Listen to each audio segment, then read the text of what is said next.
friends, welcome back to my channel, and today we are doing another vlog. Quick disclaimer, if you're hearing a humming sound in the background, I do have the fan on because it is hot, and I'm in my space, and yeah, I just needed some wind on me. Today I know we've been doing a lot of FaceTime vlogs. You guys get to see my hands enough. You get to see enough top-down view when I do art sessions. So the vlogs are meant to be a little more personable. I just want to highlight some of the things that I have learned. I think I have done a vlog. Was it a vlog or a video? I'm not sure. But I think I have done a video where I talked briefly about color theory, and it was just like a quick snapshot into what color theory is for me. I have been reading this book. It's called The Artist Color Manual, and it's artist like an artist, like, you know, it's yours, artist color manual, and it is so helpful. I think I've also read the book called Color Harmony also, that was very helpful. And it is just, I would recommend anybody who is getting into art, find books about color and coloring that you like, and just read it and get into it. And the reason why those books were helpful is because they allow me to look at color in a different way. For instance, let me grab my Winsor Newton swatch sheet here. This is my Winsor Newton swatch, and it is much different from the one I had before. Sorry, today is garbage day and I kind of threw it out. I know I threw out a lot of things, but it just, I redid it, and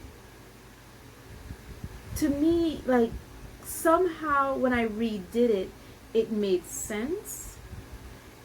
And it's not that the way I had it before, I think I started out with purple and then I ended off with yellow. But this present, now these two colors here are not a part of the Winsor Newton set, only up to where this fleshy looking color is. But the color swatching now makes sense to me. You know, like I went from warm yellow to cool yellow, then a very warm orange to a cool orange like color, and I go this from warm to cool color, and it just makes a lot of sense. And it has been amazing that just reading those books and looking at a lot of tutorials on YouTube and reading a lot of articles about color and color theory, how much those have advanced my art. Just doing that has advanced my art.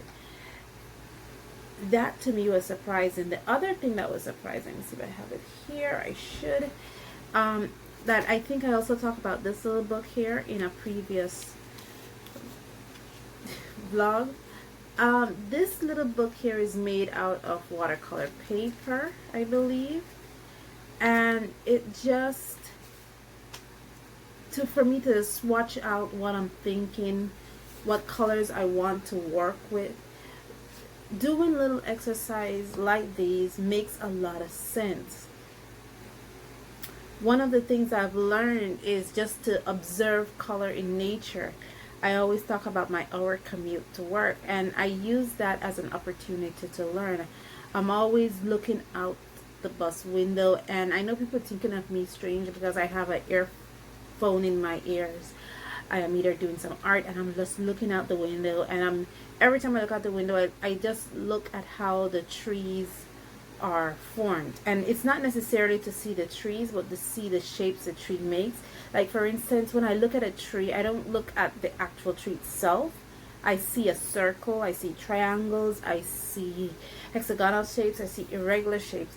And using these shapes will allow me to make the tree better. It's like I said, you know, when I said I found my art style, I found a way of interpreting art. And so when I'm on my hour commute to bus, I am looking out the window and I'm interpreting what I see. I don't see the details as much as I see the formations, as much as I see the structure, as much as I see my attempt to that structure.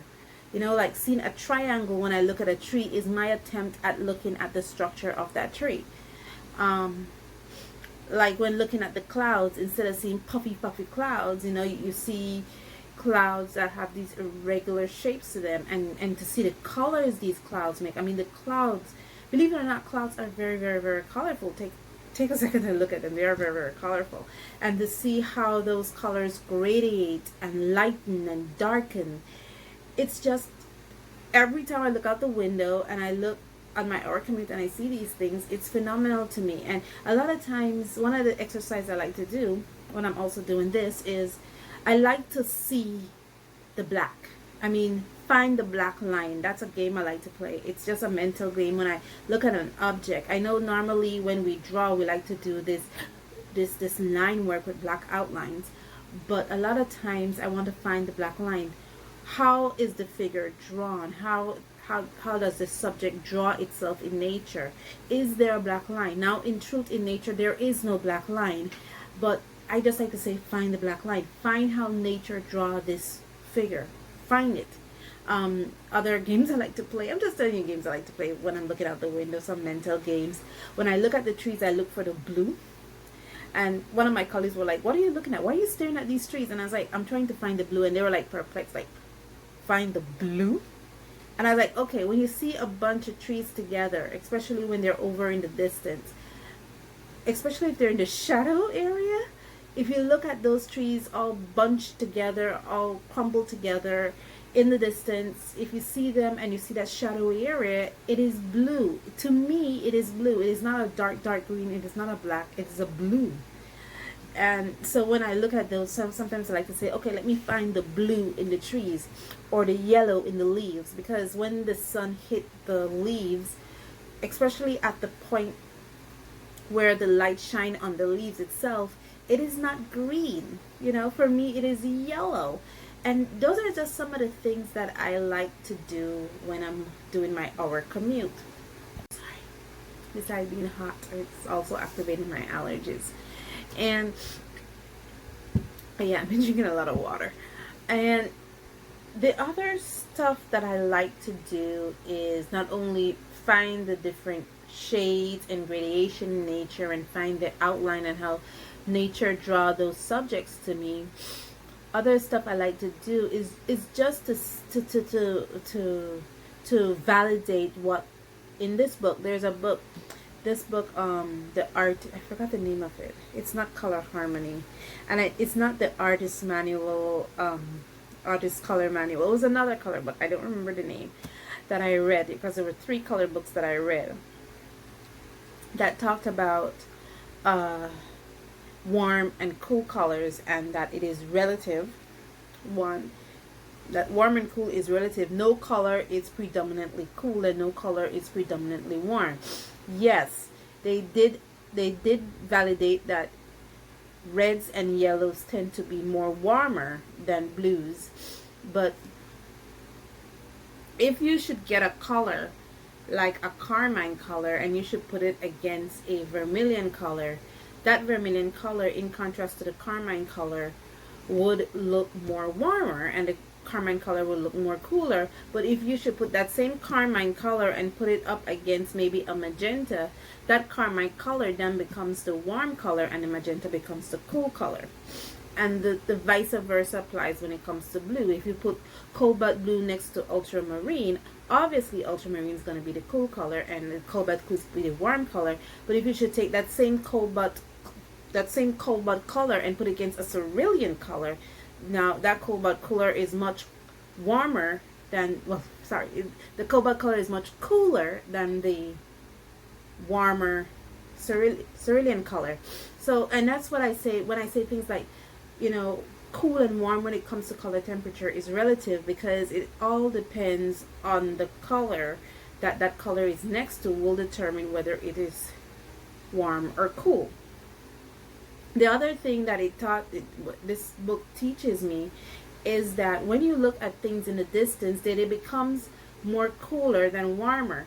So things that are in front of you tends to be very, very warm. They tend to have very, very warm colors. They tend to be bright yellows, bright reds, bright greens, because they're in front of you. What you're seeing in your, what you're seeing, what is in front of you, tend to be in the light.